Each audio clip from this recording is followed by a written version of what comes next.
የሚለው እንግዲህ አንዳንድ ሰዎች አይሁድን ነው ከዛ አውጥቶ በሲና በረሃ አድርጎ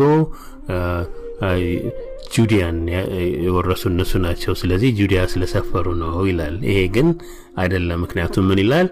ቀኝህ የተከላትን ይላል። ቀኝህ ማለት ክርስቶስ ማለት ነው። በየትኛውም ቦታ ሲጻፍ በእግዚአብሔር በቀኙ በኩል ያለው ክርስቶስ ነው። ቀኙ የእግዚአብሔር ቀኙ ክርስቶስ ነው።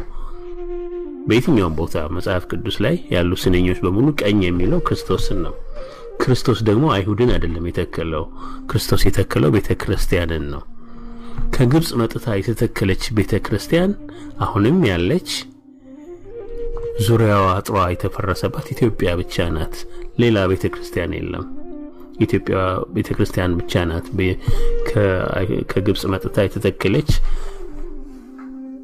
መጽሐፍ ደጋግሞ የሚያወራ